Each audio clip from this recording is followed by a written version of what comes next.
Detik-detik kemerdekaan Indonesia diwarnai drama penculikan dua tokoh penting, Soekarno-Hatta.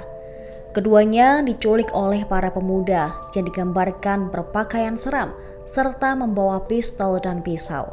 Tepat sehari sebelum proklamasi kemerdekaan Indonesia, Soekarno-Hatta diculik ke Rengas Dengklok, Karawang, Jawa Barat pada 16 Agustus 1945. Dalam penculikan tersebut adalah golongan muda seperti Sukarni, Khairul Saleh, dan Wikana. Sebelumnya, Soekarno dan Muhammad Hatta serta tokoh-tokoh lainnya menginginkan supaya proklamasi ditetapkan melalui PPKI. Sementara golongan pemuda menginginkan supaya proklamasi dilakukan secepatnya tanpa melewati PPKI yang diasumsikan sebagai badan hasil bentukan pemerintah Jepang. Mengantisipasi itu, golongan muda melakukan penculikan supaya Soekarno dan Hatta tidak terpengaruh oleh Jepang, bahwa kemerdekaan yang sebenarnya merupakan hasil dari perjuangan bangsa Indonesia semata, bukan pemberian dari Jepang.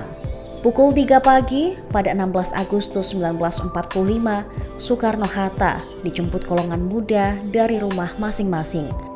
Golongan muda membagi dua tugas untuk menjemput Soekarno dan Hatta. Hari itu bertepatan dengan bulan Ramadan, sehingga suasana sahur sangat mencekam. Bung Karno dalam autobiografinya berjudul Bung Karno, Penyambung Lidah Rakyat, menceritakan bahwa kala itu terdengar sayup suara mendesir di balik semak-semak. Kemudian rombongan pemuda berpakaian seragam masuk ke rumahnya dengan diam-diam. Sukarni masuk ke dalam rumah Bung Karno lengkap bersenjatakan pistol dan pedang. Sukarni mengatakan bahwa golongan muda hendak melarikan Bung Karno dan Bung Hatta ke tempat aman yang jauh dari pengaruh Jepang. Tak hanya Bung Karno, Bung Hatta yang tengah sahur juga didatangi para pemuda. Sukarni yang mendatangi Bung Hatta menyatakan sebanyak 15.000 pemuda akan menyerbu Jakarta pada 16 Agustus tengah hari untuk melucuti tentara Jepang. Kata Sukarni, karena itu para pemuda akan membawa Bung Karno dan Bung Hatta ke tempat yang aman guna mempersiapkan proklamasi kemerdekaan. Fatmawati ikut dengan Soekarno menggunakan mobil Fiat hitam yang meluncur ke sebuah tempat yang tidak diketahui. Dalam gambarannya, tempat tersebut seperti pos penjagaan. Diketahui lokasi itu berada di Jatinegara. Soekarno-Hatta bersama keluarga kemudian dipindahkan ke sebuah truk yang disopiri Iding. Alasan golongan muda memindahkan karena sedan terlalu besar untuk melewati jalan menuju tujuan akhir. Ternyata itu merupakan siasat Sukarni dan yang lainnya agar sopir tersebut tidak tahu akan dibawa kemana Soekarno-Hatta. Soekarno-Hatta kemudian tiba di Rengas Dengklok sekitar pukul 7 waktu Indonesia Barat dan disambut oleh seluruh anggota PETA.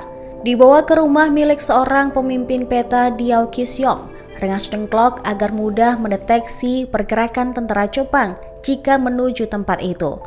Soekarno dibawa ke sebuah ruangan berlantai papan tanpa meja dan kursi.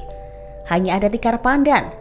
Rupanya tempat ini merupakan ruang tidur para prajurit PETA.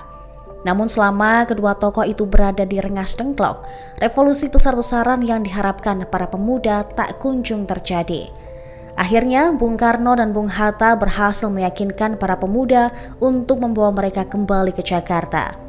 Hal itu tak lepas dari peran Ahmad Soebardjo yang mampu menjembatani komunikasi antara para pemuda dengan Bung Karno dan Bung Hatta. Ahmad Soebardjo lalu membawa kedua pemimpin negara itu menuju rumah Laksamana Maida. Di sanalah teks proklamasi disusun. Rumah Laksamana Maida dipilih sebagai tempat menyusun naskah proklamasi lantaran memiliki hak imunitas dari pemeriksaan tentara Jepang. Naskah proklamasi merupakan buah pikir utama tiga tokoh, yakni Bung Hatta, Bung Karno, dan Ahmad Soebardjo. Sementara itu, bendera merah putih sudah dikibarkan para pejuang di Rengas Dengklok pada Kamis 16 Agustus 1945. Keesokan harinya, tepat pada 17 Agustus 1945, pukul 10 waktu Indonesia Barat, pernyataan proklamasi dikumandangkan oleh kedua proklamator, Soekarno-Hatta. Terima kasih sudah nonton. Jangan lupa like, subscribe, dan share ya.